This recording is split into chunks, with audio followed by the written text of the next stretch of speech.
ter nenhum minuto. Eu quero começar com a Fabiana Martes Moli Caron. A Fabi vai falar com a gente sobre como cuidar dos meus sentimentos. E a Fabi, então, está aqui, psico-oncologista, presidente da Sociedade Brasileira de Psico-Oncologia. Fabi, com você.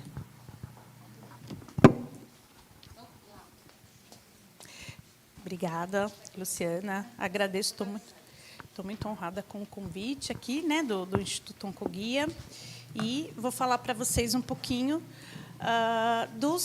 como cuidar dos nossos sentimentos. Então, deixa eu ver onde fico melhor aqui. Tudo bem ficar aqui? A primeira pergunta é: você já ouviu seus sentimentos hoje? Se a gente fizer essa pergunta, muita gente nem vai se atentar a isso, né? Porque a gente começa ali a rotina da gente, naquela rapidez que o mundo moderno nos pede, e a gente não para muito para se atentar, né? Como a gente acordou, como está o nosso humor, se programar para o dia. Então, isso é uma pergunta importante, né? Se a gente ouve os nossos sentimentos diariamente. E eu até coloquei, essa pergunta ela pode soar um pouco estranha, mas ela é muito importante. E aí, a cada ano, né, tem uma nova área dentro da oncologia que ela vem se expandindo cada vez mais, com inúmeras pesquisas comprovadas de forma até quantitativa, né? Que é o quê? Para entender como as nossas emoções influenciam no nosso corpo. E essa área é a psiconeuroimunologia, que cada vez mais ela vem tomando aí forma, com muita coisa bem baseada em pesquisa e robusta. Aí a gente tem que entender o quê? Que a nossa mente ela está ligada 24 horas por dia. Não sei se aqui faz. 24 horas por dia, 7 dias por semana, desde que a gente nasce. Então, quando a gente fala da nossa parte física, a gente ainda tem como repousar, né? Então, a gente vai dormir, a gente deita lá o nosso corpo, né, num lugar confortável, dorme, repousa. Ou, às vezes, mesmo durante o dia, minhas pernas estão cansadas, eu andei muito os pés, deixa eu sentar, deixa eu me repousar. Mas a nossa mente não para, né? Inclusive, quando a gente está dormindo, a gente sonha, tem sonhos bons, pesadelos, a nossa mente está ali trabalhando, né? Desde que a gente nasce, né? Mas é o que eu falo, isso pode soar até óbvio, mas a novidade está onde? No efeito que determinadas emoções positivas ou negativas estimulam, né, o nosso corpo. E a gente tem que pensar que mente e corpo é uma coisa só, né? A mente ela faz parte do nosso corpo, ela não é algo separado. E o nosso organismo, né, ele nada mais é do que uma fábrica de substâncias, né? E aí o grande desafio é a gente regular, né, essas substâncias. O quanto de substâncias mais benéficas e positivas a gente produz e aquelas que são um pouco mais tóxicas ou maléficas, né? Porque quando ela se desregula, ela gera desequilíbrio. E, por sua vez, os órgãos aí eles vão ficar comprometidos e problemas mais graves de toda a natureza podem ser detectados. Aí eu coloquei aqui que os nossos sentimentos precisam ser entendidos como sinais de alerta do nosso corpo, assim como a febre indica que algo está errado. Então, quando a gente sente, né, algo, a gente precisa captar aquilo, né, e entender por que eu estou sentindo essa angústia, por que hoje eu não acordei muito bem, por que eu estou preocupada. Então, é importante a gente olhar para eles, ouvir, que foi a primeira pergunta ali que eu abri, né? Quem aí já ouviu seus sentimentos hoje, porque eles vão indicar, né, o que está acontecendo com a gente.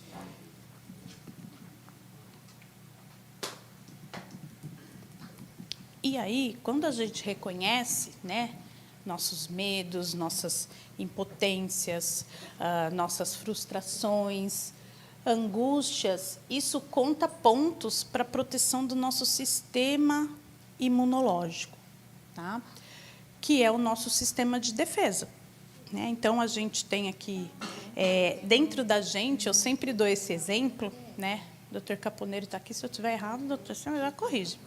As nossas células de defesa, né, que são as células killers, são as células T killers. Por que elas chamam killers? Né? Killer é matador, assassino. Mas por quê? No nosso caso, é por algo bom. Elas ficam trabalhando 24 horas dentro do nosso organismo para nos proteger, para elas verem se tem alguma coisa ali errada, querendo crescer de forma estranha ou aparecer. No caso do câncer, ela vai ali olhar como que aquelas células estão se reproduzindo, né, para ver se tiver algo errado naquele processo de mitose, que acho que a maioria aqui conheceu, ela vai lá e ela extermina para nos proteger. O que a gente tem de estudo, né, da psicoimunologia, ligando aí os nossos sentimentos, nossas emoções a isso, e que já foi comprovado? Quando a gente está deprimido, quando a gente está triste, quando a gente está com uma carga muito grande de estresse, essas células, elas também ficam enfraquecidas, né? E aí, o que acontece com elas? Elas não conseguem fazer o trabalho delas. Elas acabam passando aquela guarda, mas elas estão tão afetadas pelo que a gente está sentindo que elas não enxergam o inimigo. E aí alguma coisa pode passar, né? E quando eu falo que isso já tem comprovado, foram estudos realmente de coleta de sangue, tem vários com pacientes, né, inclusive oncológicos, que eles coletaram os sangues, mediram a quantidade de cortisol em grupos de pacientes que estavam ou mais deprimidos ou mais estressados versus daqueles que estavam ali com um suporte maior ali de cuidado. Então, aí, terminando, porque a gente tem, né, pouquinho tempo, e isso é algo que dá para a gente falar muito aqui, fale, chore, né, desabafe, não guarde dentro de si. As consequências, elas podem ser muito maiores no futuro se escolhermos essa opção. Então, a gente precisa colocar para fora aquilo que a gente está sentindo. Então, se a gente sente uma dor de garganta, a gente fala, eu estou com um pouco de dor de garganta, o que será que pode ser? Preciso ver. Se a gente está sentindo um incômodo, medo, uma angústia no peito, por que não falar também? Né? Quando a gente pode, a gente buscar ajuda profissional, ou se não, ter uma rede de suporte. Mas o importante é falar. Falar nos protege, né? E, além de falar, é ouvir os meus sentimentos, né? Para eu poder pensar sobre eles e proteger o meu corpo. Muito obrigada.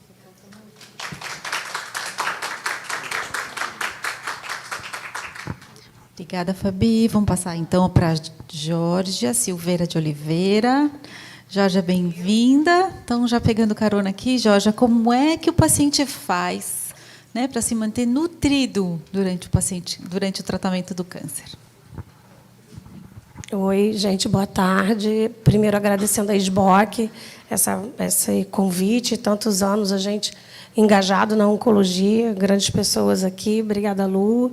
É uma tarefa muito importante e, ao mesmo tempo, difícil, né? O curso do tratamento requer muito do indivíduo, tanto do estado geral, emocional, quanto às perspectivas futuras em relação à resposta terapêutica.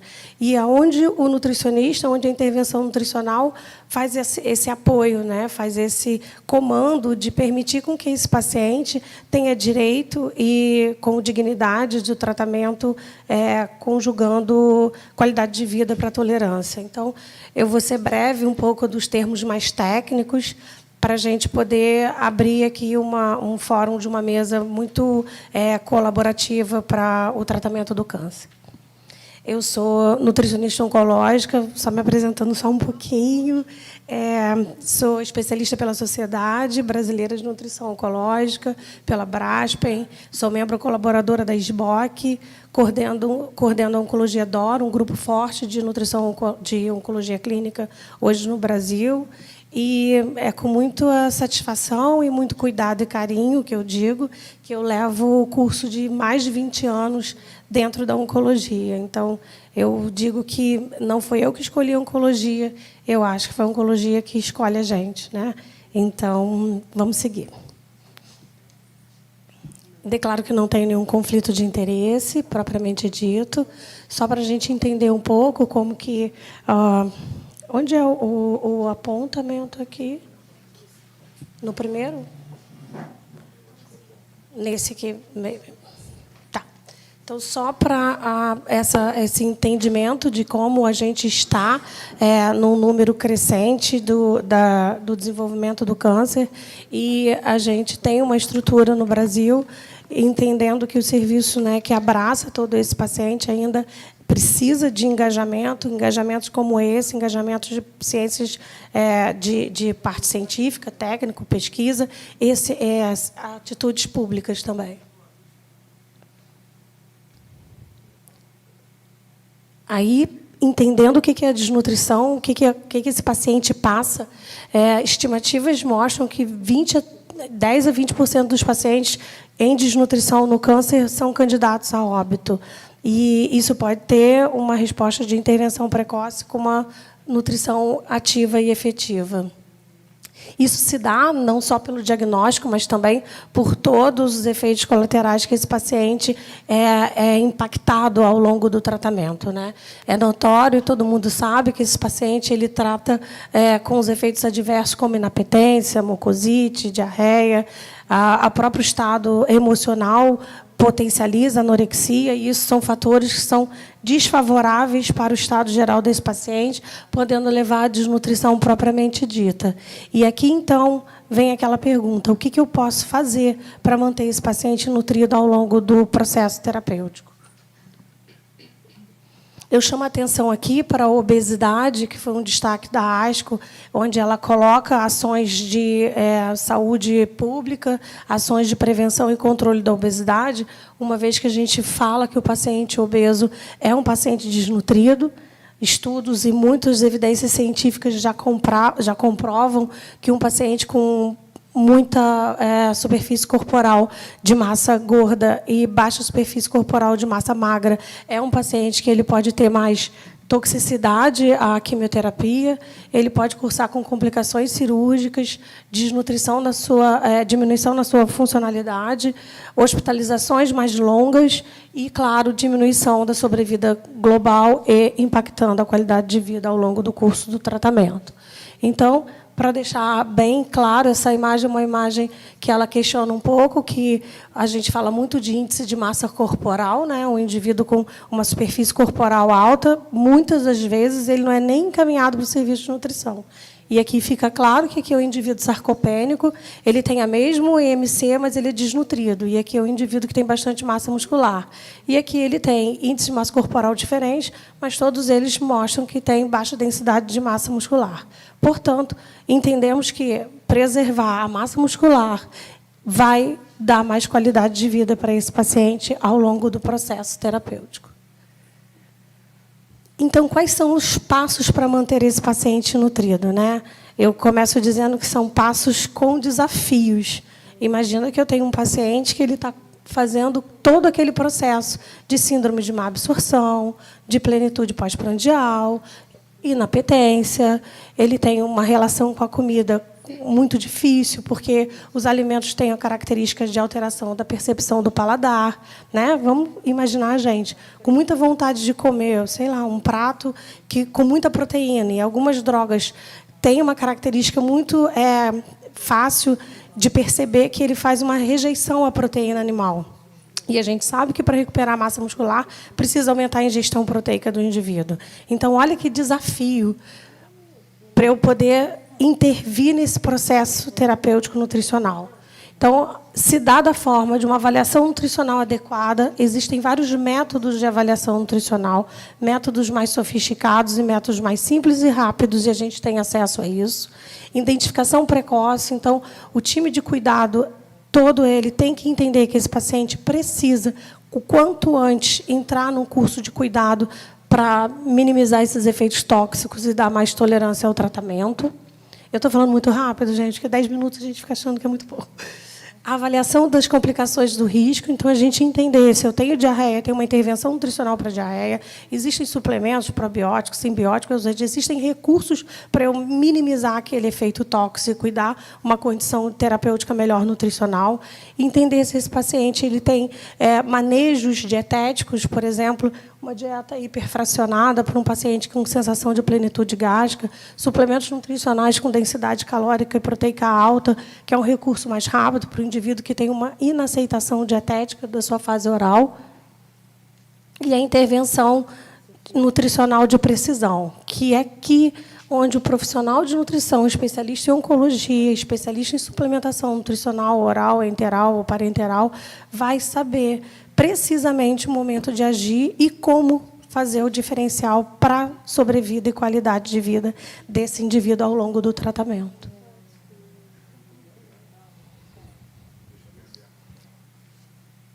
Finalizando um pouco aqui, entendendo que esses passos são através de uma alimentação equilibrada, através de um plano nutricional personalizado, individualizado, com muita segurança e, sim, com uma equipe multidisciplinar. Não se faz sozinho nada com um paciente oncológico. O paciente oncológico é um paciente que, desde o início, ele chega solicitando um apoio multi e interdisciplinar.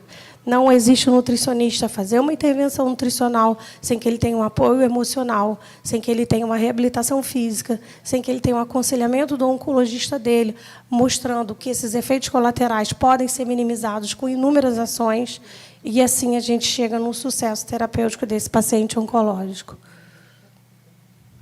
Aqui são nossas diretrizes essas que eu participei de todas, são diretrizes para a comunidade científica e técnica, de fácil acesso, de fácil leitura.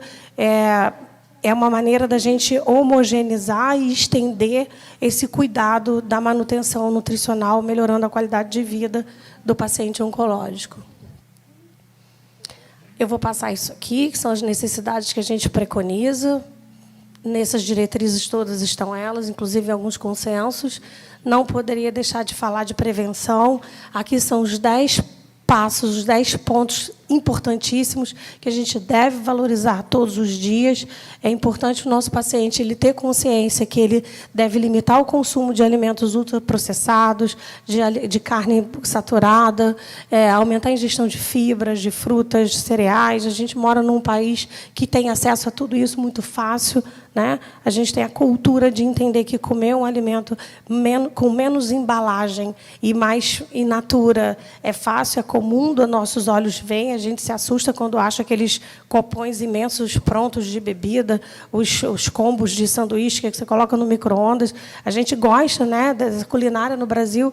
Eu falo isso como uma cientista do alimento. O paciente ele se sente confortável quando ele fala de comida, quando ele constrói um prato, quando a família se envolve, quando senta à mesa, quando tira ele do leito dele, lá da cama, chama o paciente para a sala. Eu falo muito isso.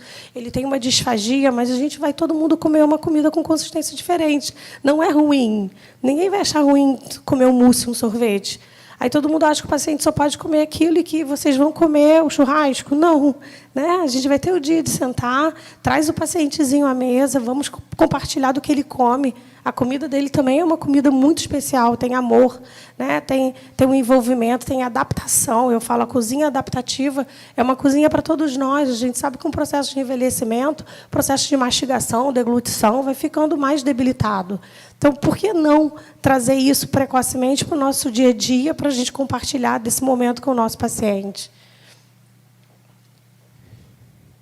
E aí eu finalizo com esse rapaz que já há 460 anos antes de Cristo, das partes do juramento dele, ele dizia sempre que prevenir doença, sempre que puder, pois a prevenção é muito favorável à cura. Pois é, curar é um processo que é longo e exige da gente muita responsabilidade. Mas prevenir é mais simples. E nós, como profissionais de saúde, temos orientação dentro de toda a nossa formação e, claro, do coração de fazer a prevenção. Então, é aqui que eu deixo essa mensagem de hoje. Muito obrigada a todos. Obrigada, Georgia. Então, vamos seguir aqui. Quem está com a gente agora é o Rafael Deminice. Rafael, professor, pesquisador, formado em Educação Física. Rafael, seguindo, então, aqui, né, o nosso conjunto de palestrantes. Exercícios físicos durante o tratamento. Como, quanto, quando, onde. Ajuda a gente, né, a falar sobre esse tema tão importante também na vida do paciente. Obrigada, Rafael. Obrigado, Luciana. Boa tarde a todos. Eu vou começar agradecendo à Sociedade Brasileira de Oncologia Clínica e também parabenizando essa instituição que há 2 anos tem incluído o exercício físico na temática. Eu acho que é um ponto super importante a gente começar a discutir. É super recente a ideia de que pessoas com câncer que, durante o tratamento, podem fazer exercício físico. A ideia aqui hoje é falar um pouco sobre isso, tirar algumas dúvidas. São muito mais dúvidas do que respostas. Vocês vão ver que isso acontece também não só do ponto de vista da pessoa, mas também da área, da ciência e assim por diante. Eu declaro que não tenho nenhum potencial conflito de interesse. Eu gostaria de começar respondendo, talvez, a principal pergunta, a principal dúvida. Muitas pessoas, quando a gente começa a falar, ou quando a gente encontra, me perguntam se pessoas que têm câncer e estão fazendo tratamento oncológico podem fazer exercício. Se essa pergunta fosse feita há 20, 15 anos atrás, a resposta seria não ou talvez. Hoje, em 2022, do ponto de vista científico, não há nenhuma dúvida sobre isso. Pessoas com câncer que tiveram qualquer tipo de câncer podem fazer exercício físico. Hoje já existem recomendações científicas bastante embasadas, inclusive da Sociedade Brasileira de Oncologia Clínica, que foi publicada no começo desse ano, e também da Sociedade Americana de Oncologia Clínica, que também publicou um documento bastante interessante, uma sociedade bastante antiga, bastante clássica, mostrando para a gente que o exercício físico não só ele é seguro, mas é uma forma fácil, barata e eficaz de prevenir e tratar o câncer, além de combater alguns dos principais efeitos adversos do tratamento oncológico. Então, este aqui é parte de um trabalho que a gente tem desenvolvido. Além de ser professor e pesquisador na Universidade Estadual de Londrina, eu coordeno também um projeto que chama Correndo contra o Câncer, um projeto que acontece lá no interior do estado do Paraná, mas que a gente quer aumentar a visibilidade.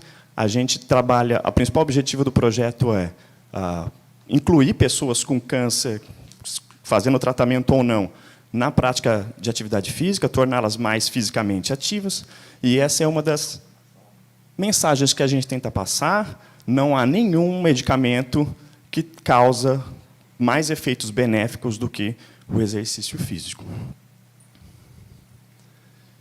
Então, do ponto de vista científico, hoje a gente tem muita informação mostrando que pessoas fisicamente ativas que estão sob tratamento oncológico têm menos sintomas depressivos e também menos ansiedade e estresse, melhora na qualidade do sono, uma qualidade de sono também melhor, tem menor fadiga e cansaço, melhor qualidade de vida geral, especialmente relacionada à saúde, melhor função física, mais força, mais disposição, mais capacidade para fazer as coisas do dia a dia, pede menos independência, o que é isso?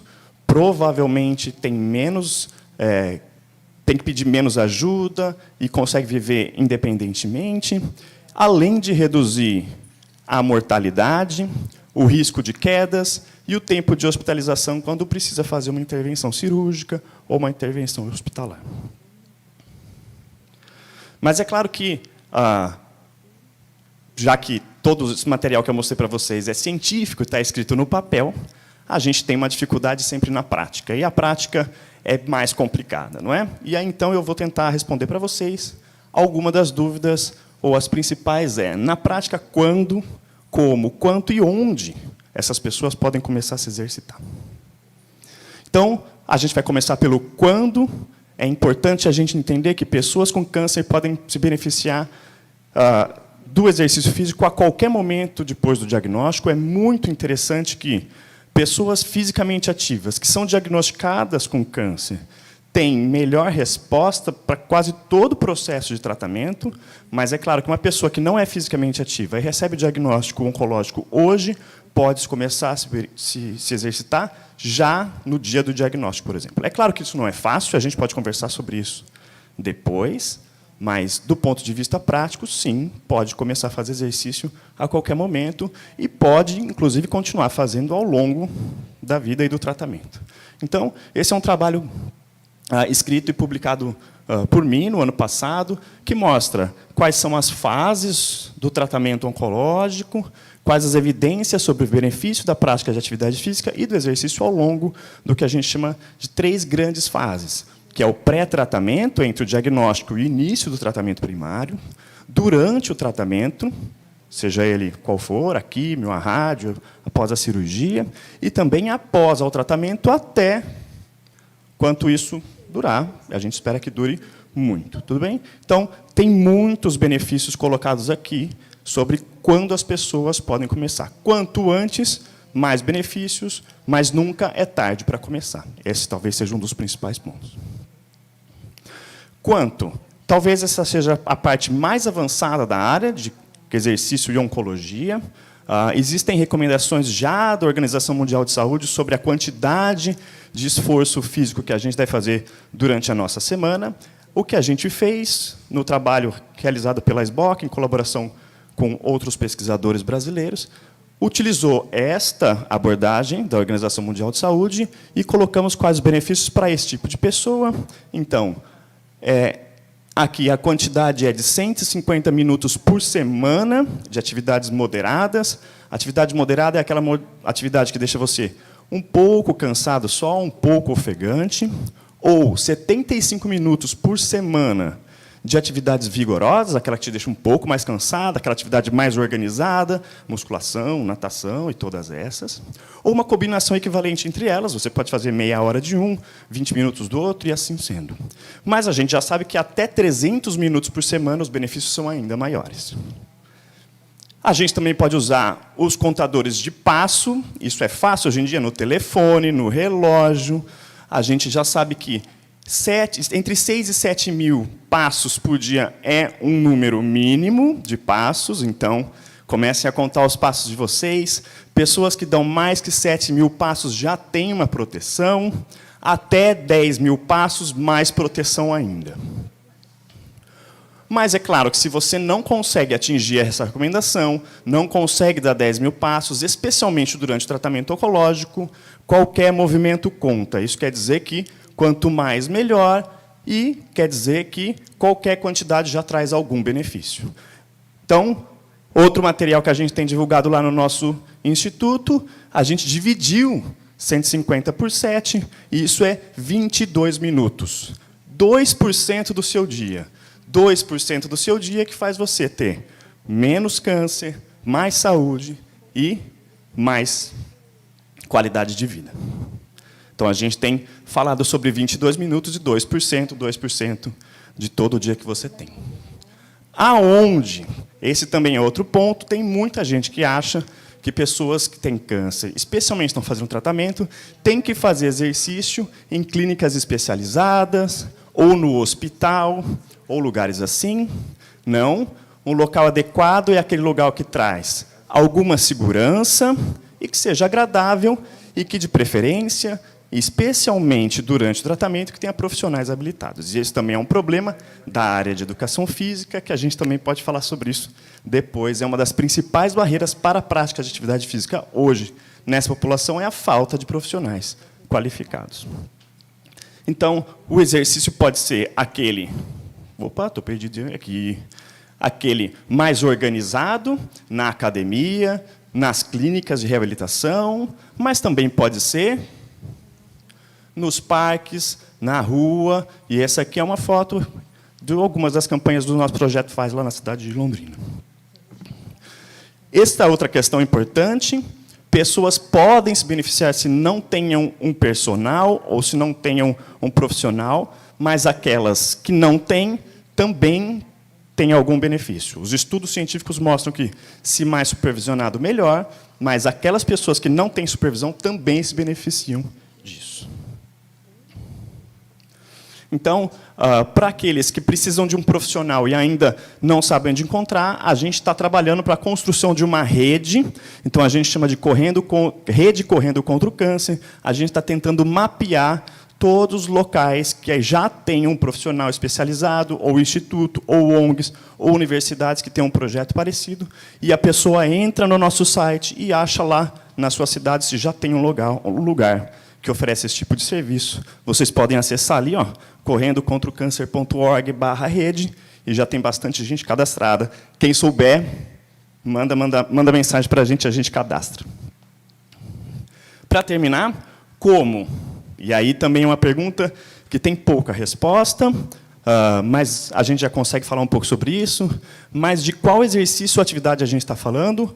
Qualquer atividade é válida, tanto aquela mais organizada, como natação, como musculação, até aquelas livres, como dançar, caminhar, passear com o seu pet e assim por diante. Então, um programa de exercício eficiente é aquele que a pessoa com câncer deseja e seja capaz de fazer. Não adianta a gente colocar inúmeras, objetivos e barreiras que a pessoa não vai fazer. É importante que tudo isso seja considerado. Então, para acabar, eu trouxe aqui um resumo que eu chamei de 4 dicas para você começar a praticar atividade física hoje. Tudo bem? A primeira é: procure ajuda. Sozinho é muito mais difícil. Procure um profissional de educação física em qualquer lugar, ele provavelmente vai conseguir te ajudar. Se você ainda estiver inseguro, procure locais especializados. Hoje, grande parte desses programas estão relacionados a universidades, hospitais universitários. Procure na sua cidade ou entre lá na nossa rede, que você encontra alguém mais próximo de você. Qualquer movimento conta, mesmo que não atinja a recomendação, um pouco já ajuda muito. Seja ativo, mesmo que não seja muito. As possibilidades são muitas. Não fique restrito àqueles exercícios mais organizados. Se você não tem uma academia, não tem dinheiro, passeie com a sua família, vá a pé à padaria, use a escada ao invés de usar a escada rolante, entre outros. E a quarta e última: inclua o exercício ou atividade física na sua vida como um hábito e não como uma obrigação. Se você se obrigar a ir ao exercício físico ou fazer atividade como um remédio, como um medicamento, isso vai ser difícil de continuar. Então, a ideia é que isso seja incorporado na sua vida e, principalmente, na vida da sua família, dos seus cuidadores, das suas crianças. Crianças mais ativas são adultos mais ativos. Para terminar, vou fazer aqui uma propagandinha. Acessem o nosso site. A gente tem uma parte lá que fala também sobre Aprenda Mais. Você pode aprender bastante sobre exercício físico e câncer no nosso site. Eu trouxe, inclusive, parte do material que a gente participou e construiu junto com a Sociedade Brasileira de Oncologia, a Sociedade Brasileira de Atividade Física e Saúde e Instituto Nacional do Câncer. Foi publicado no começo deste ano. E muitíssimo obrigado pela oportunidade. Vocês podem acessar as nossas redes e o nosso site aqui. bom, muito bom. Bom, quem segue com a gente agora é o Dr. Ricardo Caponeiro.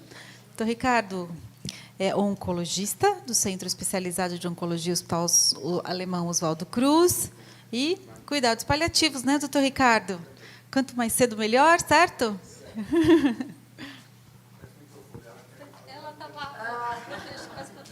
Bom, ainda bem que eu não era o último, até a Regina, achei que eu ia ficar por último, porque os paliativos sempre fica por último, né?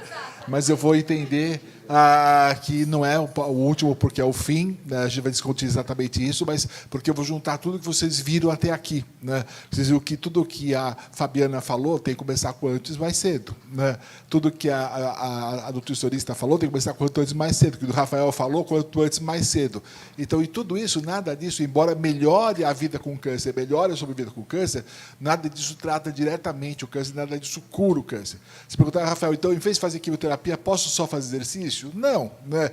Ou seja, então tudo isso ajuda e é muito bom então que a gente tenha esse tema para ajudar a desmistificar que ainda é um mito que a gente tem, né? Esses são os meus conflitos de interesse, nenhum para essa aula a gente não vai falar de nenhum medicamento especial, né? E a gente vai falar de cuidados paliativos, que é um tema extremamente interessante, de muita confusão e muito misticismo, né? O primeiro misticismo é que a gente é especialista em morte, né? Tudo olha a gente assim, vai morrer, chama os paliativos. Está morrendo, chama os paliativos. Os paliativos todo mundo morre, né? Hoje a gente dá alta para metade dos nossos pacientes voltam para casa. A gente reabilita, eles voltam para casa, né? Então não é para chamar só no final de vida, né? A gente não é especialista em morte, a gente é especialista em fazer viver melhor até a morte chegar, né? Então, hoje, o mal entendido é que cuidados paliativos é só quando não tem mais nada para ser feito. Alguns pacientes, quando o oncologista fala, vou chamar os cuidados paliativos, doutor, quer dizer que não tem mais jeito? Não, né? Muito pelo contrário.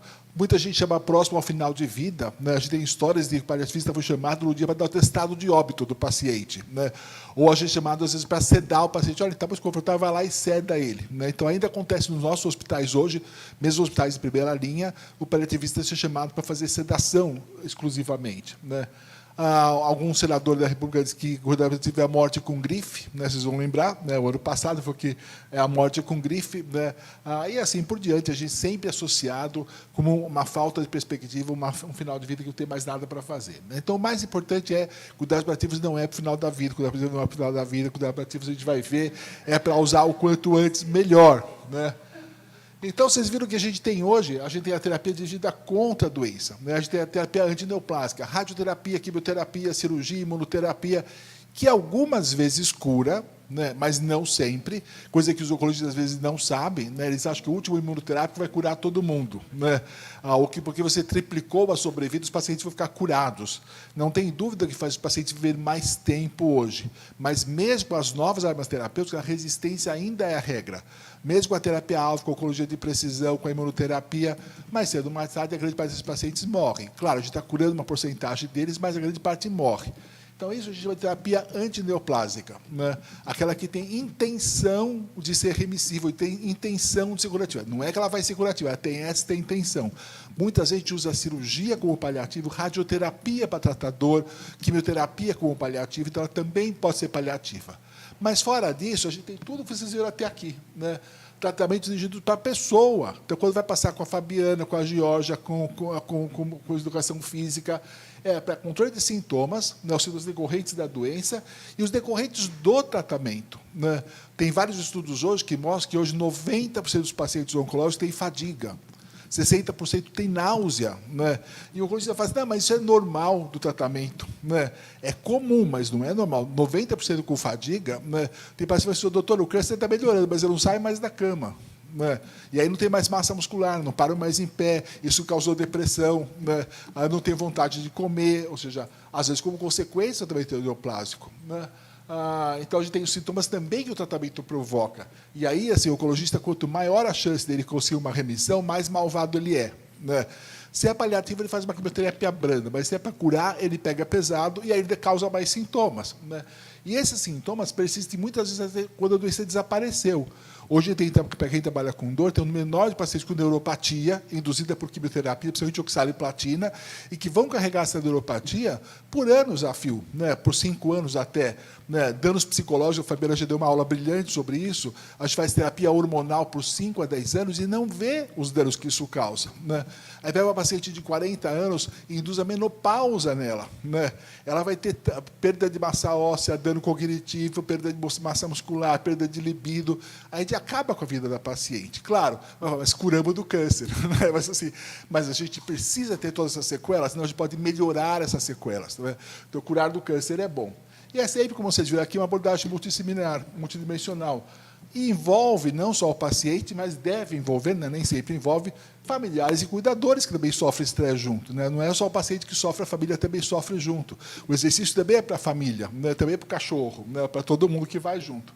Então, assim, tudo que vocês viram até aqui é importante para a gente, que nada descura a doença, mas é dirigido ao paciente e faz, hoje a gente sabe, até ele ter uma sobrevida melhor, porque ele se sente melhor, ele adere melhor ao tratamento, tudo vai ser melhor na vida dele e aumenta até a chance de cura, por estar ajudando ele a suportar a quimioterapia. Né?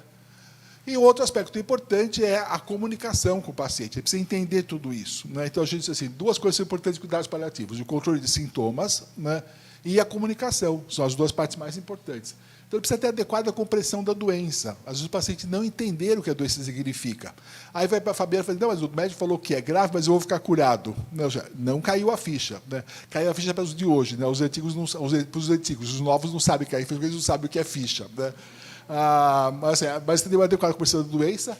A percepção correta das expectativas de tratamento, muito difícil hoje, porque o oncologista é o marqueteiro da cura. Ele vende o remédio novo como se fosse curar o paciente. Não, você pega um paciente hoje, HER2 positivo, 3 cruzes, a taxa de resposta dele é 50%. Mas o médico fala assim, não, a nova terapia de HER2 vai curar você. Metade responde, metade não. Né? Sabe, imunoterapia, a taxa de resposta com imunoterapia é menor que 30%. E é vendida como sendo a nova revolução, a cura do câncer. Né? É um progresso importante, mas a gente não chegou a curar todos os cânceres.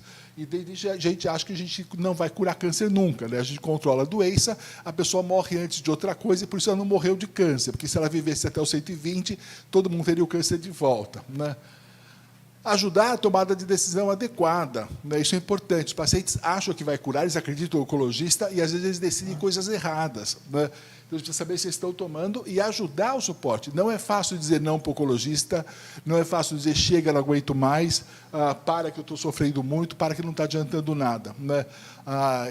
Eu já tive uma paciente com câncer de mama, na 8ª linha de quimioterapia, ela queria parar, porque não aguentava mais, ela já sabia que não ia ficar curada, mas toda vez que ela tentava falar isso para a mãe, ela falava assim, não, filha, você não pode desistir, Deus vai fazer o milagre, não desista.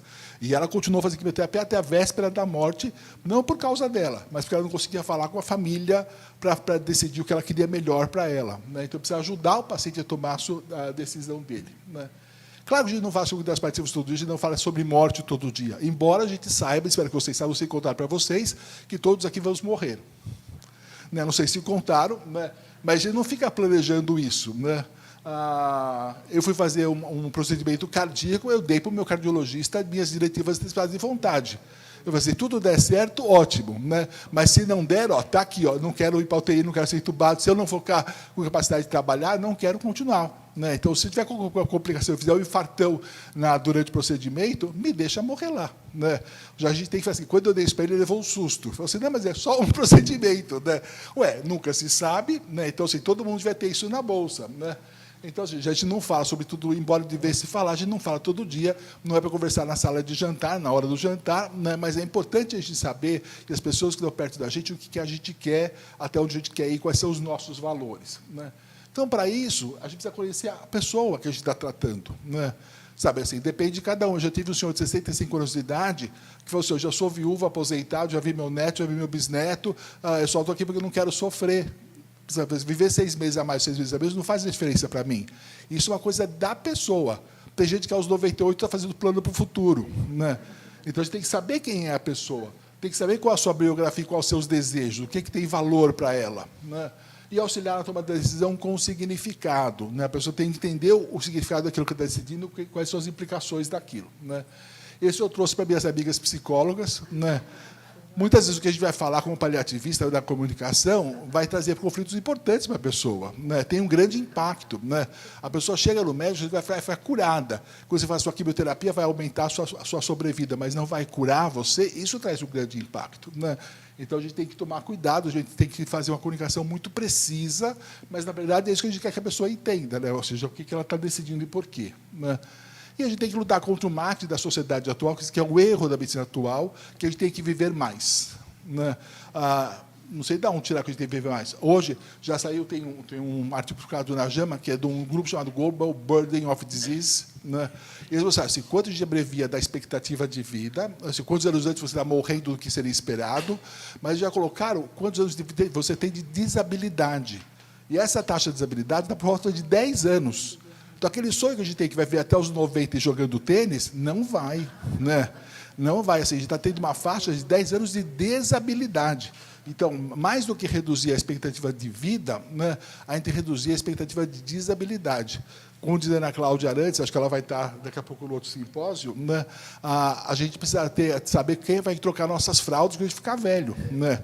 Porque poucas pessoas vão ter autonomia, né? Sabe, aos 90, você não vai mais no banco sozinho, você não vai no supermercado, você já não consegue cozinhar, né? Então, a gente precisa não viver mais, mas viver melhor. E tem um ditado árabe que diz vida longa e morte breve. Você fala assim, como assim, é antagônico? Não, enquanto você estiver vivendo, que você vive o máximo que puder. Mas na hora que você tiver que morrer, que você não fique sofrendo e rastejando, né? E a gente sempre fala para os pacientes, viver 3 meses a mais na UTI não adianta nada, né? Tem que ter uma morte com qualidade. Mas essas decisões são decisões que a pessoa tem que tomar muito cedo na vida dela. Não adianta começar a fazer exercício aos 70 anos, né? O benefício vai ser muito menor se você começar a fazer aos 18. E, por isso, tudo que a gente vai fazer, quanto antes, melhor, né? E saber que nem sempre a tecnologia é melhor, né? Olha só, eu gosto muito desse, né? Olha a carinha de feliz dele, é só trocou o soro fisiológico por bourbon, né? Ou seja, assim, vai viver mais? Não, mas vai viver melhor, né? É isso que é importante, ou seja, então, ou seja, isso muda a qualidade de vida das pessoas. A pessoa, assim, se não tiver o remédio, vai ser muito ruim, né? Sabe, as pessoas hoje se entopem, tem paciente que chega tomando antidepressivo, mais apiprazol, mais não sei, um coquetel de medicamentos. Isso nem sempre faz viver melhor, né? Uma das pacientes estava tomando estatina, né? Estava tomando immunodermatase com estatina, né? E ela falou que a dor das juntas que ela tinha era do immunodermatase. Eu falei, não, é da estatina, para a estatina. Acabou a dor dela. Mas para que uma paciente está com câncer metastático, está tomando estatina, né? Ou seja, então, mas eles acham que precisa tomar porque é melhor, a ciência falou que é melhor, então eles vêm com uma polifarmácia imensa, né? Então, o mais importante para a gente ter os paliativos é que não é para viver mais, é para viver melhor. O tempo que for, mas o tempo que for tem que viver melhor. E, para isso, a gente vai começar a interferir na psicologia, na nutrição, na atividade física, quanto antes, melhor, né? E eu falei assim, se você não entender que quanto antes é melhor, pelo menos não manda o paciente na sexta-feira, às 5 da tarde. Né? Ou seja aqui, geralmente, assim, isso aqui é para o radioterapeuta, né? Os radio-oncologistas recebem as compressões de medula assim, do cava superior na sexta-feira, no final da tarde. Eu sei que eu fiz residência de radioterapia e sempre é esse período que os pacientes chegam, né? E cuidar dos pacientes também, porque o médico vai sair no final de semana, o oncologista, né? Ele quer alguém para passar a visita, alguém falar com o paciente, então ele chama os paliativos da sexta-feira, fala, vai ter o feriado, mas eles olham no feriado para a gente, né? Então, pelo menos que mande antes disso, né? Então, quando a gente está fazendo cuidados paliativos, o tempo todo. Aqui, agora, a gente faz cuidados paliativos, né? Então, quando a gente produz reflexões sobre a vida finita que a gente tem, sobre até onde a gente quer ir, a gente está fazendo cuidados paliativos. Quando a gente analisa os nossos desejos, que nem a Fabiana falou, pense o que você está sentindo, né? Então, a gente já está fazendo cuidados paliativos. Afinal, viver é paliativo. Todo mundo vai morrer no final, né? A gente está com os dias contados, né? Embora possa ser que você faça alguns milhares de dias, mas assim está contado de qualquer forma. Cada dia de vida é um dia a menos para a gente ter para perspectiva para o futuro, né? Muito obrigado.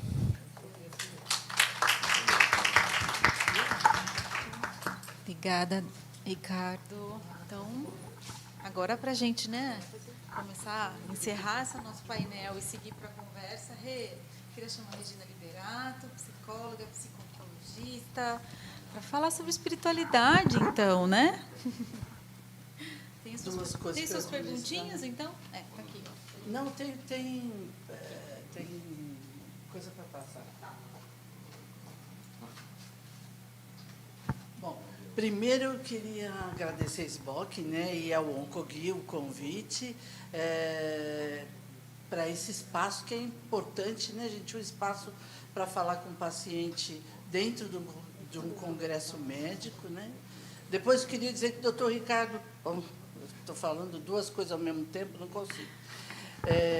Dizer que o doutor Ricardo está certo, também na minha fala, quanto antes, melhor, né? E começar aqui. Afinal, o que é importante saber sobre a espiritualidade? Né? Primeiro, que é um aspecto da estrutura humana e é uma dimensão humana. Eu escutei uma pesquisadora, a Cristina Kukowski, há pouco tempo, falando uma confusão que a gente tem em relação à definição de espiritualidade, e ela foi tão simples na fala dela. Existem muitas áreas definindo espiritualidade. Para nós interessa os cuidados em saúde. A gente precisa focar nisso para poder assistir melhor o nosso paciente. Basta a gente saber que a gente é uma estrutura multifacetada, do mesmo jeito que a gente pode olhar para o corpo, né? Para a dimensão física, que é o que está relacionado com o corpo, a experiência biológica, fisiológica, o emocional, as nossas emoções e os sentimentos, o social, que são as relações que a gente mantém. A espiritualidade é aquilo que transcende a nossa existência, a nossa relação com aquilo que é sagrado, a busca pelo significado da vida, por preceitos que transcendem aquilo que é palpável, visível ou apenas mensurável. É a crença no mistério da vida, procura pela conexão com algo maior que si mesmo, e é o elo entre o profano, o comum e o sagrado. Tá bom. Eu vou esquecer, né? Até eu lembrar dele. Vou tentar, tá? Expressar o significado e o propósito da nossa existência, pensar nas nossas relações. Eu tentei pôr aqui o que é mais fácil da gente identificar a espiritualidade, né? Da gente visualizar dentro das nossas relações o contato consigo mesmo, o contato com o outro, com a nossa família, com as outras pessoas, com as nossas comunidades de pertença, com a natureza e com aquilo que é vivido como sagrado. Faça uma pergunta. Pergunte-se, como a Fabi falou logo no começo, em relação aos sentimentos, faça em relação ao que é sagrado. O que é sagrado para você? Né? O que é que você vivenciou na sua vida que você pode definir como sagrado? O que acontece no seu dia, quando você começa, que você pode dizer que é sagrado? É a conexão que a gente tem com o outro que nos permite reconhecê-lo como semelhante. É o que é base e vai gerar empatia e compaixão. Tem um pesquisador, um biólogo que já morreu, que é o Maturana, que diz que a essência humana, ele pesquisa sistemas vivos, e ele diz que o sistema humano é colaborativo, tem um fenômeno biológico que é gentil, que é amoroso, que é o amor, né? E ele é gentil. A gente quase não se reconhece mais nessa essência, né? Se a gente olhar as últimas semanas que a gente viveu, a gente está muito longe disso. E talvez a descoberta em relação à questão da espiritualidade nos traga mais próximo daquilo que a gente define como essência. Então, a conexão com algo ou alguém superior, com o divino ou com Deus, nós fizemos uma pesquisa no COGI há pouco tempo atrás, e uma das coisas que a gente identificou na pesquisa, foi uma pesquisa que a gente não tentou identificar especificamente nada em relação à espiritualidade, mas a gente colheu dados sobre espiritualidade dentro da pesquisa. E uma das coisas que a gente colheu é a espiritualidade definida como conexão com algo ou alguém que transcende, que é superior a si, e que isso é muito relacionado a quando a gente enfrenta adversidades. E eu mesma pesquisei os depoimentos dentro do site do Oncoguia. O Oncoguia tem diversos depoimentos, tanto com familiares quanto com pacientes, e uma vez eu quis pesquisar só a palavra Deus nos depoimentos. Eu estava curiosa para saber. E eu tinha acabado de comprar um aplicativo que era de análise de discurso. Eu queria saber quantas vezes eu encontrava a palavra Deus, qual é a porcentagem que eu encontrava a palavra Deus nos depoimentos dentro do site do Oncoguia. Eu encontrei 96% dos depoimentos essa palavra. Deus proverá, seja o que Deus quiser, aquilo que Deus trouxer. A frase não importa, eu também não me interessava achar a frase, me interessava só a palavra. A Datafolha fez uma pesquisa em 2019 para saber quantas pessoas de nós brasileiros éramos religiosos e quantas não. Tem vários dados a pesquisa. As pessoas que se declaram religiosos, claro que tem um viés aí, porque alguns que se declaram, de fato, não praticam, né? Mas se declaram, 90% de nós nos declaramos religiosos, só 10% não.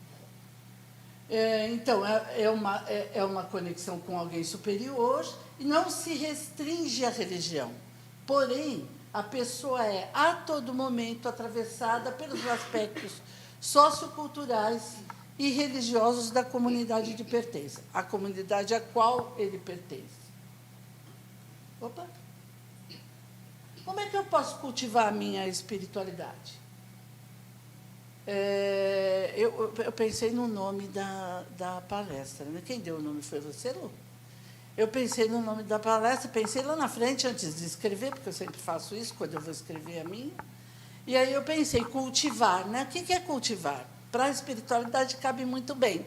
Antes de plantar, o que a gente precisa?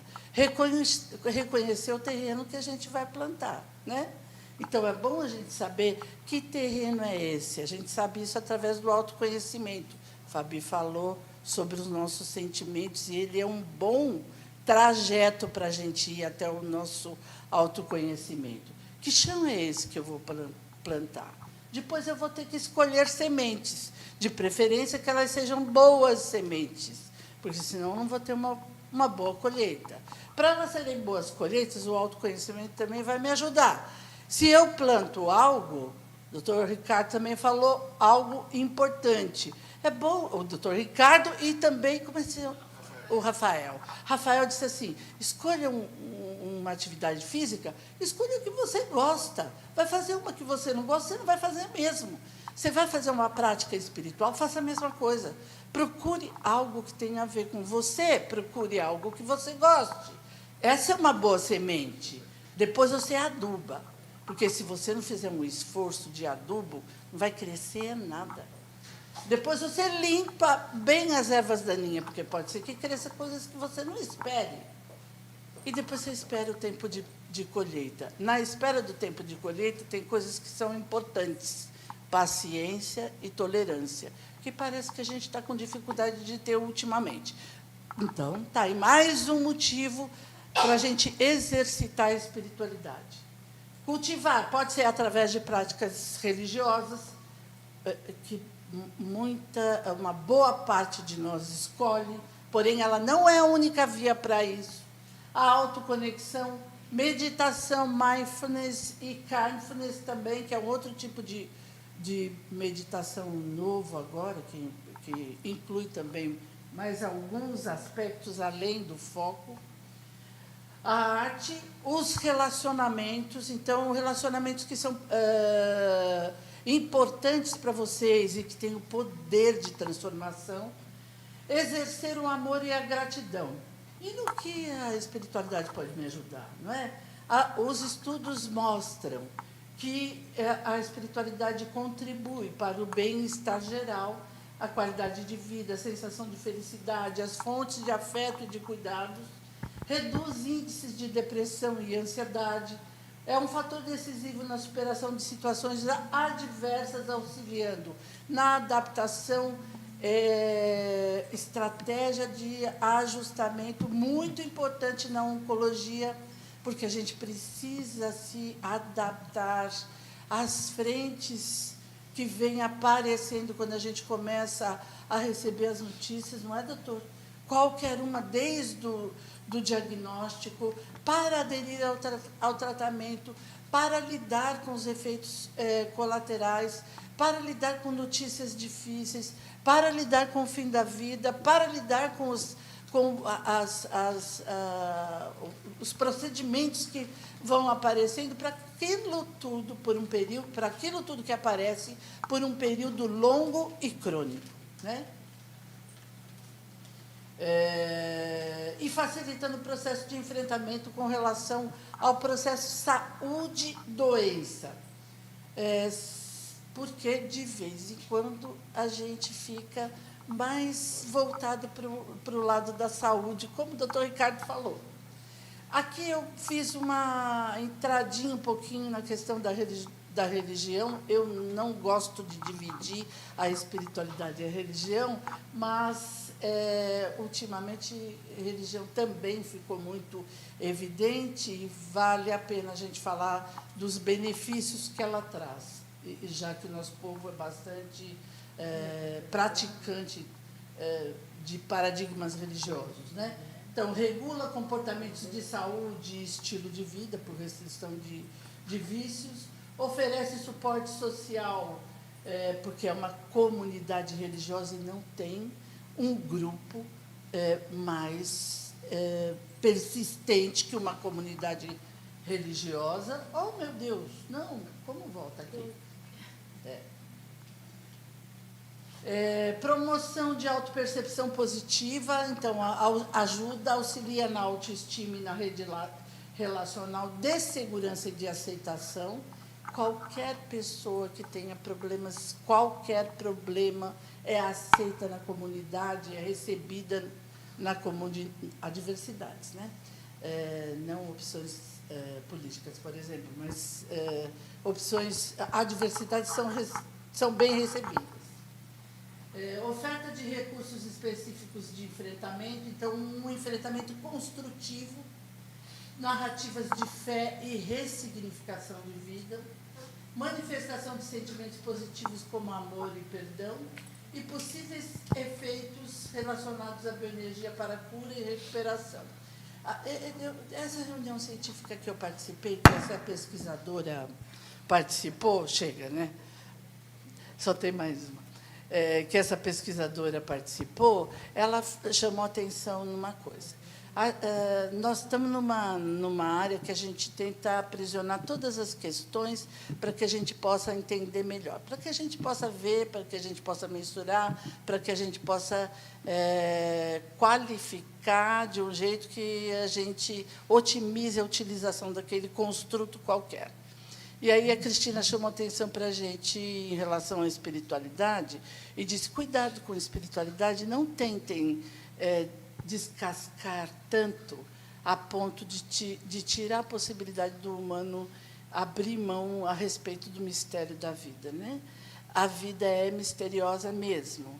Nem tudo dela pode ser aprisionado, nem tudo dela pode ser visto, nem tudo dela pode ser mensurado. Existe nela o imponderável, existe nela a possibilidade de existir fatos e eventos que não são explicáveis, que não são previsíveis, que não são possíveis da gente ler e mensurar de cabo a rabo, né? Então, agora, eu só vou deixar uma frase que é do Gibran. Não, esse é o que tá bom. É uma frase que é do Gibran, que muitos de vocês já conhecem, mas que eu acho que vale a pena para a gente pensar onde a gente pode achar, né, a espiritualidade. Se quereis conhecer Deus, não podeis voar acima de suas esperanças, nem aviltar-vos abaixo de seu desespero. E se quereis conhecer Deus, não procureis transformar-vos em decifradores de enigmas. Olhai antes a vossa volta e encontrá-lo-eis a brincar com vossos filhos. E erguei os olhos para o espaço e vê-lo-eis caminhando nas nuvens, estendendo seus braços no relâmpago e descendo na chuva. E o vereis sorrindo nas flores e agitando as mãos nas árvores. Opa! Então, obrigada. Tinha mais um que era obrigada, mas não está aí, não sei por quê. Obrigada. Fica aqui, já senta. Então, eu queria chamar o doutor Ricardo, Rafael, Fabi, Georgia, para a gente seguir aí. Então, plateia, fiquem à vontade para fazer pergunta. Carol, que eu sei que você está me ajudando no online, tá bom? Você quer dividir aqui? Rafael, tem uma para você, já, aqui. Então, tem uma paciente aqui perguntando sobre exercícios resistidos. Então, primeiro explicar o que é isso, mas ela fala aqui, né? Por que os exercícios resistidos são importantes para o fortalecimento ósseo e se quem tem meta óssea pode fazer? Ótimo. Acho que primeiro é importante esclarecer. Exercício resistido é mais técnico, é o nome que a gente dá para exercício de força. Qualquer exercício que você faz para gerar força. A gente popularmente conhece como musculação, mas não só a musculação. Hoje o CrossFit está muito na moda, mas qualquer exercício que gera algum tipo de resistência, com elástico, com pesos, na água, é conhecido como exercício de resistido ou exercício de força. Por que esses são os exercícios mais recomendados para quem tem algum tipo de perda óssea, digamos assim? Eu não gosto de classificar. Tem gente que tem menos, tem gente que tem mais. E aí é óbvio que, se tiver mais, é importante que o médico tenha consentimento médico e assim por diante. Mas é importante que o exercício gere algum impacto no sistema ósseo para que ele aumente a deposição de cálcio. Isso não é diferente de contato. Então, pessoas que têm fragilidade óssea devem evitar exercícios de contato físico, aquele que você tromba, como jogar basquete, como jogar futebol, mas devem fazer exercícios de impacto, que gerem impacto nos seus ossos. Então, os exercícios de força geram algum tipo de impacto. Do ponto de vista técnico, é quando o músculo puxa, né, os ossos e vai gerando impacto e vai aumentando a deposição de cálcio nos ossos. É claro que não depende só disso, depende de um metabolismo enorme para gerar deposição de cálcio, mas, sim, os exercícios que mais geram impacto ajudam mais a fortalecer os ossos. Muito bom. Então, temos mais aqui. Doutor Ricardo, tem uma aqui que é o seguinte: como posso preparar a minha família para ouvir e falar sobre morte, incluindo meu desejo de morrer bem, sem que eu seja diretamente cortada por eles? Acho que essa pergunta é mais para a Fabiana do que para mim. A Fabiana vai responder melhor do que eu. Acho que pode qualquer um. Mas vou começar a Fabi completa. Eu acho assim, e só completando do Rafael, cuidado com quem tem metástases ósseas, porque depende de quantas metástases ósseas e em que ossos elas são. Tem pacientes com mieloma múltiplo que têm fraturas espontâneas. Então, assim, pergunto para o seu oncologista se a sua doença pode limitar ou não a atividade física. E voltando agora para a minha pergunta, eu acho assim, é tudo gradual, né? Eu sempre dou para os meus pacientes o exemplo da história da cegonha. Quando seu filho pergunta como é que eu nasci, depende da idade dele, né? Sabe, você não vai falar para o menininho de 1 ano de idade que o espermatozoide do papai no óvulo da mamãe, né? E você não vai contar a história da cegonha para uma adolescente de 15 anos que sabe mais de sexualidade, talvez, do que de você, né? Então, a gente tem que saber primeiro qual é o grau de conhecimento que as pessoas têm do que está acontecendo. Muitas vezes a gente trata o paciente ou trata a família como ignorante. E todo mundo tem fantasias. Então, comece pelas fantasias. O que é que você acha que está acontecendo? O que é que você está vendo? O que é que isso está significando para você? Então, começa do começo, né? Continua pelo meio e termina no fim, né? Mas, assim, acho que começar é entendendo que o outro já sabe, entendendo quais são os medos e as angústias dos outros. Quando os pacientes chegam no meu consultório e perguntam: doutor, eu estou com muito medo. Eu falo assim: medo do quê? É medo de morrer? Eu falo: não, de morrer, eu sei que pode ser que eu morra, pode ser que eu não morra. Então, a gente começa a trabalhar quais são os medos que ela tem, por que isso causa medo em você, o que isso está incomodando você. Então, acho que é a mesma coisa, perguntar o que a família está sentindo, perguntar sobre os sentimentos da família. Por que vocês estão sentindo isso? Acho que é um bom começo. Assim, não é uma conversa de uma tarde, não é uma conversa de um dia, mas a gente começa por aí e vai aprofundando, até ela poder chegar para a família e dizer quais são os reais desejos que ela tem. Fabi. Mas, de novo, quanto antes, melhor, né? Porque depende de você tempo. vai plantando Depende de sementinhas, tempo. né? Sabe, assim, tudo na nossa vida é assim. Você não encontra o cara e resolve casar com ele hoje. Né? Você tem um namoro, você tem um noivado. Né? Assim, a gente tem toda uma preparação para as decisões importantes da nossa vida. Né? Sabe, você elabora um currículo para procurar um emprego, né? Você se qualifica para aquele emprego. Né? Então, acho que uma conversa também precisa de uma qualificação. E isso tudo leva tempo. Quando a gente fala de perda, né, a gente até no papel do paciente, a gente tem que entender que a nossa família, ela tem medo também de nos perder. E elas estão, né, então ali a família, ela está totalmente ameaçada do rompimento de um vínculo afetivo muito significativo e importante para eles na vida deles.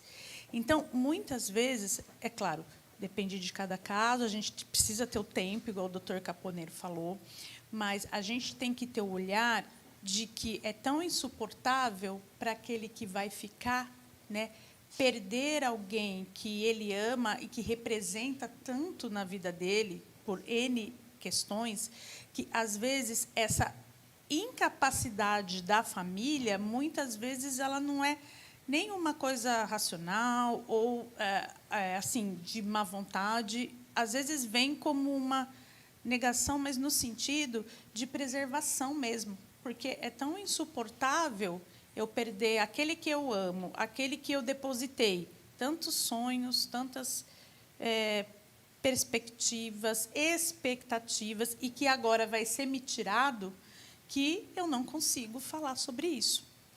Por isso que é tão importante a gente cuidar também da família, né? Porque nesse processo a gente tem que trabalhar isso com o paciente e depois a gente trabalhar essa família até para a família respeitar o desejo do paciente, mas sem ser o desejo dele, porque é claro que para eles vão querer muitas vezes que aquela pessoa permaneça, e não é por egoísmo, é por amor. Né? Então, você trabalhar com o paciente aí junto com a equipe, com o médico, com o psicólogo, poder começar a conversar com essa família, acolher, né, essa dor de quem vai ficar, e para que eles possam não aceitar, mas eles possam respeitar a escolha. Às vezes a dica prática, às vezes a paciente tenta começar a falar e a família fala, não, você está sendo pessimista, isso não vai acontecer, não vão pensar, não vão focar no positivo. Né? Eu lembro da minha avó fala assim, leva o guarda-chuva, mas vai estar sol, mas vai mudar. Né? Então, sabe, se for chover, você está com o guarda-chuva, ou seja, pode ser que não chova, não quer dizer que vai chover, mas assim, se for chover, você tem uma proteção. Então, acho que uma boa dica é, se a família não quer ouvir, vamos fazer um exercício. Tá bom, se tudo der certo, ótimo, a gente já sabe o que vai fazer. Mas e se por acaso não der? Né? Então, vamos levar o guarda-chuva. Muito bom, muito bom. Georgia, vamos confiar nas informações que eu recebo na internet sobre alimentos que me ajudam a curar o câncer. Só se for o site do Oncologia. Pois é, isso é muito importante. Primeiro a fonte muita fake news, de busca, porque a gente é abastecido todos os dias de muita fake news, especialmente em relação à alimentação no processo do tratamento do câncer. A fonte de busca é muito importante, procurar sites que são sites respaldados em evidência científica, e não tem alimento que cure o câncer. Isso é muito importante, é muita responsabilidade que nós devemos falar isso para o público. Existem alimentos, eu mostrei ali, existem passos, existem comportamento de estilo de vida, e aqui tem um time de grande poder para poder falar isso com vocês, que essas ações podem te levar a um processo de prevenção ou melhorar a tolerância ao tratamento e, com isso, permitir com que o oncologista trate, de fato, o paciente. Como o doutor Ricardo colocou, muitos dos momentos do paciente ele desiste. E ele desiste por uma fadiga, que realmente foi parte da minha pesquisa lá no INCA. 90% das minhas pacientes tinham fadiga. E elas diziam, eu não quero mais tratar, eu não saio mais de casa. Então, ela perdeu a chance de cursar com tratamento para o câncer de mama dela porque ela estava extremamente cansada. E, no entanto, quando a gente tem essas ações de quais são os alimentos que vão melhorar seu estado nutricional, a prática de mudança de estilo de vida, eu estou dando uma chance dela tratar. E aí, portanto, a gente está dando a chance de, talvez, ela atingir a cura com o tratamento estabelecido. Mas é importante falar o contrário. A gente tem cada vez mais comprovação, até um trabalho da ASCO, de que alguns imunonutrientes podem ser prejudiciais ao tratamento oncológico. Então assim, mas a sua comida não faz mal. Não. Alguns interferem com os remédios e alguns suplementos vitamínicos prejudicam o tratamento. Então, não só não ajudam a curar, mas prejudicam. Então, muito cuidado com as coisas que você lê, porque pode estar sendo prejudicial também. Sim, existem compostos bioativos que podem competir com a ação de um agente quimioterápico. Em doses altas, eles podem fazer uma certa proteção celular, o que a gente entende que o tratamento oncológico ele provoca uma oxidação celular, ou seja, a morte celular, destruição. Então, os pacientes também, foi muito bem colocado, chegam, às vezes, no consultório com muitos suplementos por conta própria, dose alta, e é não recomendado. E a gente tem hepatite por chá verde, a gente tem insuficiência hepática e insuficiência renal por excesso de vitamina D. Então, essas coisas também fazem mal. Tá, Fabi, como é que eu posso dar o primeiro passo hoje, de forma simples, para começar a cuidar dos meus sentimentos em meio a todo esse caos interno e externo? E como diferenciar a tristeza de depressão? O importante é, né, muito boa, né, a pergunta aí, quem fez. Primeiro, se você não conseguir, né, dar esse primeiro passo sozinha, que realmente é muito difícil, né, procura ajuda. Né? Então, procura um psicólogo, ou, se não tem, alguém da equipe, porque a equipe multiprofissional ela também pode acolher, ela também pode auxiliar. Então, se eu não tenho, naquele momento, o psicólogo, então, às vezes, eu tenho a enfermeira, que é muito importante, né? Ali, naquele processo de cuidado, eu posso ter uma assistente social. Então, o primeiro passo, se está muito difícil, procure ajuda. Isso é o mais importante. E aí, porque é como o bebê, né? A gente o doutor Caponeiro até falou da comunicação, quando é criança. O bebê, quando ele vai dar ali os primeiros passos, às vezes ele quer levantar e ele não consegue, e ele fica com a mãozinha assim, pedindo para a gente auxiliar. Né? E aí a gente vai lá, pega na mãozinha dele, aí ele vai dando os primeiros passinhos, até que chega uma hora, ele vai sozinho.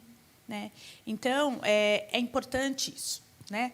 A gente está ali, você procurar profissionais ou uma rede de apoio.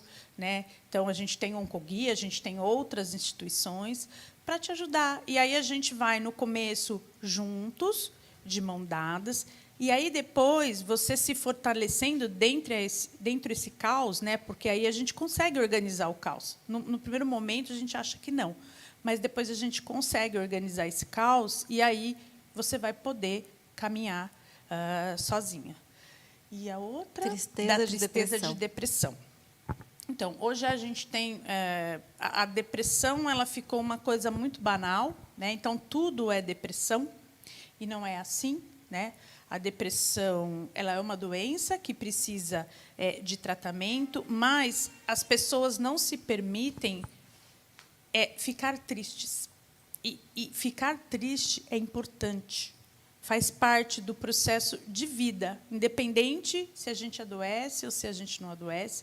A tristeza, ela, inclusive, nos faz, novamente, olhar para dentro da gente, né, e falar, bom, eu vou chorar, é importante eu chorar, eu estou triste, porque, gente, sim, a gente fica triste de receber um diagnóstico de uma doença que ameaça a vida. A gente fica triste, sim, porque vai cair o cabelo, porque vai cair a sobrancelha, porque a gente não vai poder trabalhar com aquilo que a gente gosta, ou porque os nossos sonhos, mesmo que momentaneamente, serão interrompidos.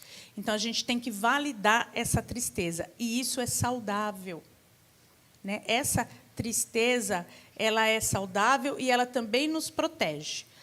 Agora, a depressão, a gente já está falando de um outro processo, de uma tristeza que ela é persistente, que ela vem junto com aquele desamparo, quando a gente não se sente, mesmo estando ali com um suporte, uma ajuda, a gente se sente sozinho, desamparado, sem esse mecanismo de enfrentar, e aí sim a gente pode estar diante de um quadro depressivo. Agora, nem toda tristeza é depressão, né? Então, assim, a gente pode sim chorar, pode ficar triste, pode se aquietar e depois voltar, e não necessariamente a gente vai estar deprimido. Agora, se começam a persistir alguns sintomas, que não é só tristeza, muitas vezes tem a questão do sono, lembrando, claro, né, o Dr. Caponeiro está aqui, às vezes não é uma questão de depressão, a irritabilidade ou a falta de sono, é da medicação, né? Então, tudo isso tem que ser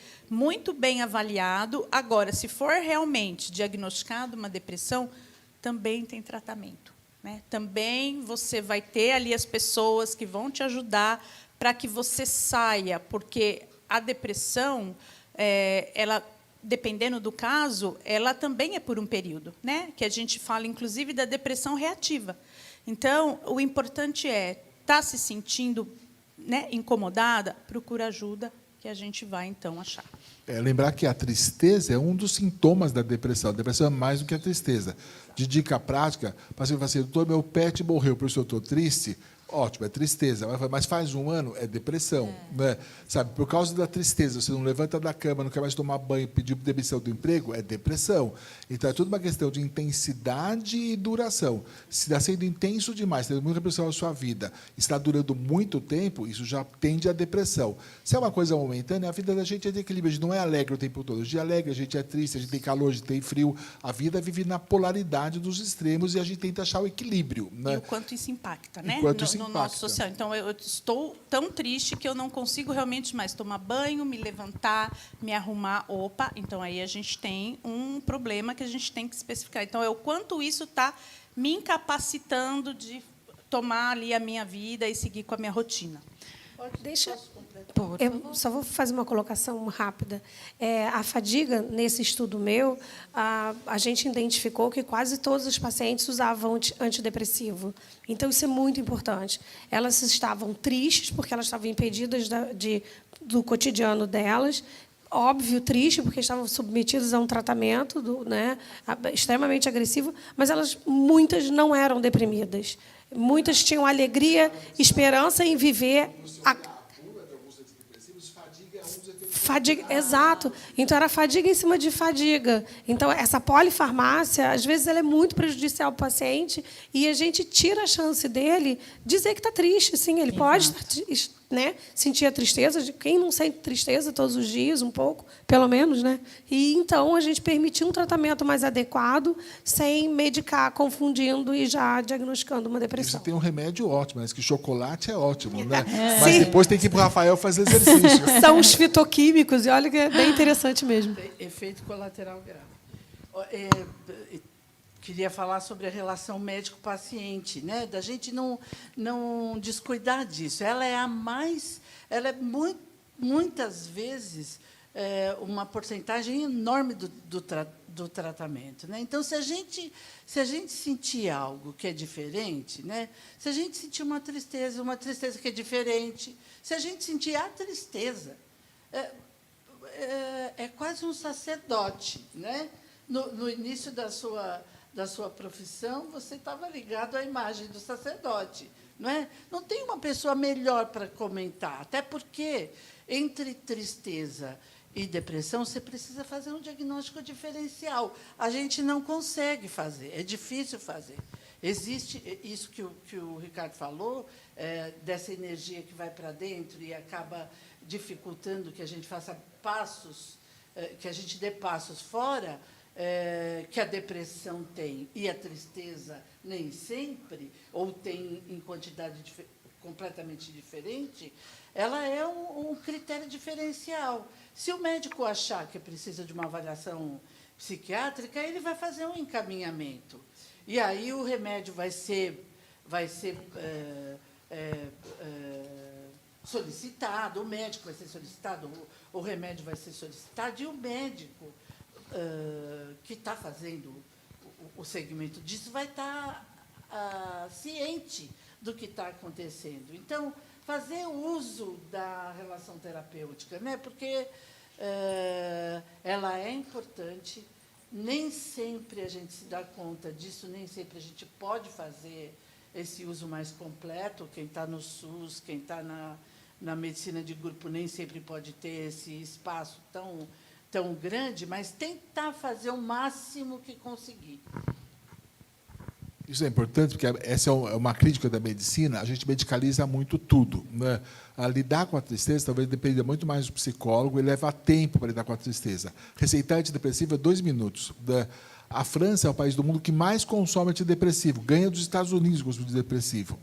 Mas, assim, quem tem um filósofo que escreve a náusea, ou seja, para quem tem a filosofia existencialista, assim, então tem uma tristeza cultural também, né, que outros têm, outros não, né, mas é muito fácil receitar um antidepressivo para todo mundo. Então, existe um abuso de antidepressivo, acho que só perde para estatinas, né, que a pessoa não quer fazer dieta, não quer fazer exercício, mas ela toma estatina, né, como se isso resolvesse o problema da vida dela, né? Então, acho que aí uma culpa do médico é que, em vez de ouvir porque não tem tempo, dá antidepressivo para todo mundo. E o quanto que isso é nocivo, né, doutor? Porque, em alguns casos, né, já vai, olha, mas eu estou muito impactada com essa, né, com esse diagnóstico, com tudo isso, estou chorando. Olha, então vou te prescrever aqui, né, uma fluoxetina. E não, a pessoa a gente precisa viver isso. E tirar isso da gente é muito cruel, e aí lá na frente, sim, isso pode levar a uma depressão mais grave, sendo que, se você tivesse se permitido viver ou tivessem te deixado viver, você ia evitar um quadro depressivo. Mas hoje em dia, os médicos fazem muito mais encaminhamento do que já fizeram. E é preciso que eles façam. Porque quem vai ouvir pela primeira vez são eles.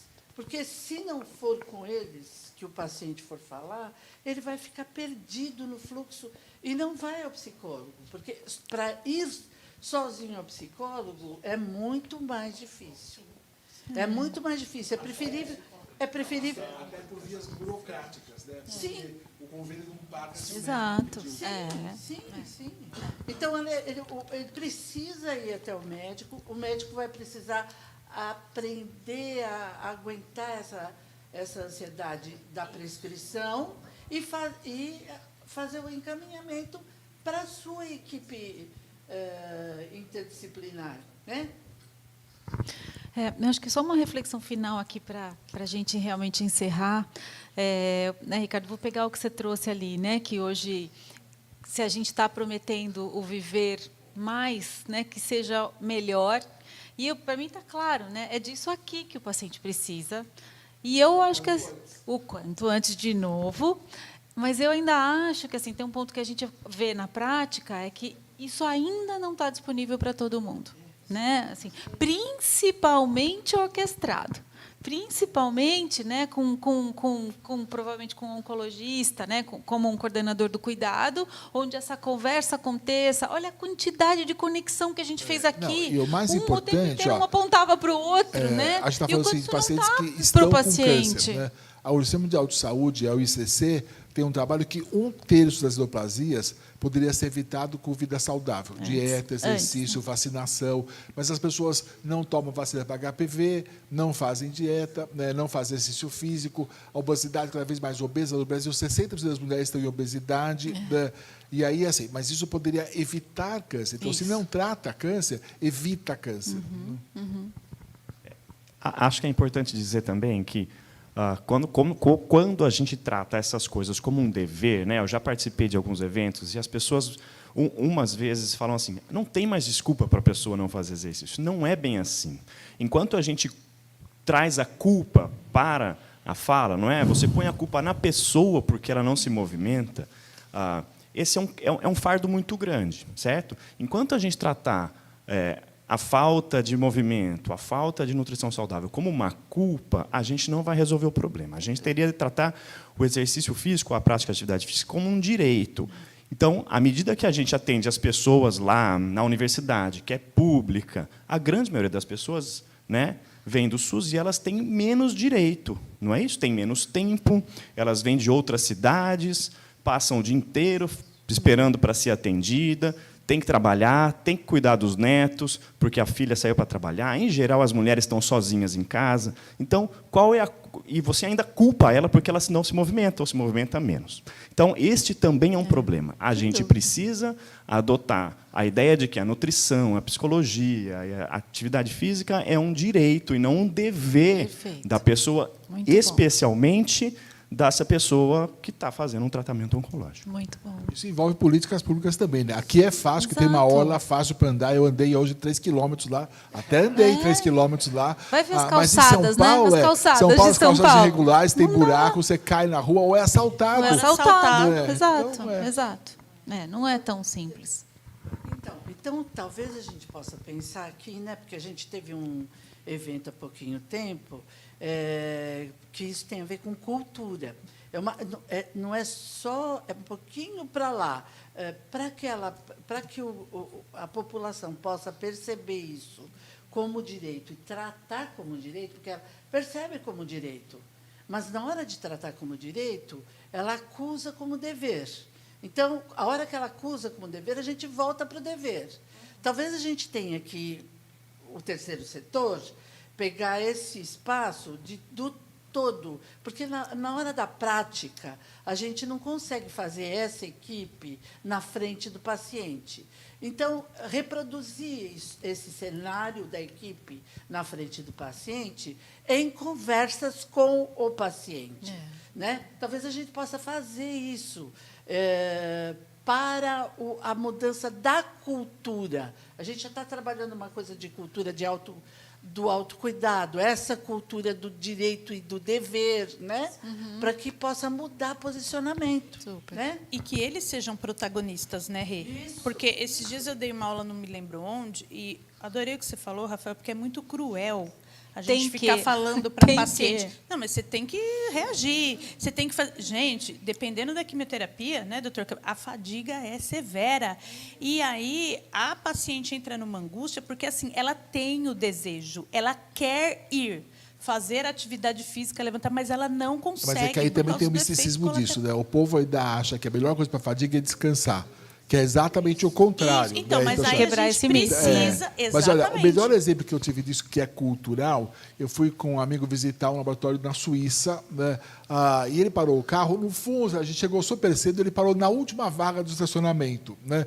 Para que a gente parou tão longe da porta? A gente aproveita para fazer andar. exercício e quem chegar atrasado pode parar mais perto. Olha, Né? Isso é cultural. Né? Mas nem o Rafael para falou de isso, a subir gente pela tem que escada, informar, de né, fazer- doutor? A gente tem que colocar o paciente como protagonista. A gente é ali a rede de cuidados que, na minha visão, nós somos adjuvantes. A gente é os coadjuvantes. Ele tem que ser o protagonista, então ele tem que ter informação, ele tem que estudar, conversar, para que ele entenda tudo isso e aí sim não se culpabilize por algo que ele não tem culpa. Muito bem. Esse é o desejo dele, né? Exato. E pode ser que ele não Claro, queira, não e se ele não quer. queira, a Sim. gente tem que respeitar. Isso, exatamente, Né? sem Mas ele tem que ser dúvida, sempre. ele o responsável pelo que ele Sempre. decidiu. Não Isso, pode é isso reclamar mesmo. depois. Né? Sabe, a gente E ele tem que saber aquele as paciente chega com escolhas. câncer de pulmão, fala, doutor, devia ter parado de fumar, né? Sabe? Agora arque com as suas escolhas. E cabe a gente falar, olha, se você escolher isso, você vai ter isso e isso de benefício. Se você escolher isso, você não vai ter. Você pode ter essa e essa informação consequência. precisa ser E dada, aí né? ele, mediante essa informação, ele vai e toma a decisão e escolhe. Muito bem, gente. Muito obrigada. Né? Acho que a gente... Vai, desculpa, Rapidinho. perdão. Eu acho que a gente tem que ter políticas de acesso. Isso é muito importante, porque cada vez que passa, a gente tem que convencer, né? Convencer as instituições públicas, convencer as universidades, convencer os gestores de saúde de que isso é dado e de que números de relevância, de cuidado interdisciplinar melhoram o paciente e permite que ele tenha acesso ao tratamento mais justo e mais honesto. Então, a gente tem que cada vez mais mapear isso. Eu sou pesquisadora, doutor Ricardo também, você também. Então, cada dia que passa, a gente tem que mostrar nos nossos artigos, nas nossas aulas, de que isso tem número, tem dado. E a gente viu ali no Brasil a exposição, nós somos o 4º no ranking de novos diagnósticos de câncer, com uma saúde pública tão precária. Então, eu acho que fica como dever também a nossa parte de contribuição de dados. Isso é uma das coisas que o Oncoguia tem feito com maestria, que é tentar acesso aos pacientes, que não é só quimioterapia porque é caro. Suplemento nutricional, para a população brasileira que está cada vez mais na miséria, eles não conseguem comprar suplemento nutricional a R$53 a caixinha por dia. Né? Nem remédio para dor, né, Nem doutor remédio para Ricardo? dor. Né? Então, essa briga é a briga que o Oncoguia tem comprado de fazer essa saúde chegar para os pacientes. Mais também do que informação, a gente precisa trabalhar na formação de novos profissionais de saúde. Também. Não tem. Né? Tem pouquíssimo, né? As universidades estão ficando capengas. A gente precisa investir nisso. É por isso que eu acho que esse espaço é ótimo. A hora que a gente mistura pessoas de diferentes áreas, que têm diferentes, né, backgrounds, eu acho que a gente chega mais longe. A gente já escutou de paciente que às vezes até conta para o profissional, né, de educação física que tem câncer e ele fala, não sei cuidar de você, né? E em vez de se aproximar, se Exato. afasta, A minha área é uma área carente. Eu percebo que o profissional de educação física hoje, muito dos formados vão trabalhar com fitness, né? Fitness é a área que cuida da estética, que cuida muito mais do corpo do que do todo. E eu acho que a gente precisa... Eu tenho trabalhado lá no meu curso para tentar mudar isso. A ideia é que a gente trabalhe muito mais o cuidado em saúde, o wellness, né, que é trabalhar a mente. A gente não tira a mente do corpo para fazer exercício, a gente sempre faz exercício com a cabeça no pescoço. A maioria, né? E a ideia é a gente tem sim que investir. Os nossos alunos são eles que vão estar aqui sentados na cadeira quando a gente não tiver mais. Muito bom, muito bom. Então, mais uma vez, muito obrigada, muito obrigada. A gente encerra, então, mais esse bloco aqui da nossa transmissão, da nossa sessão de pacientes online. E obrigada para vocês. A gente vai seguir aqui para as nossas próximas conversas.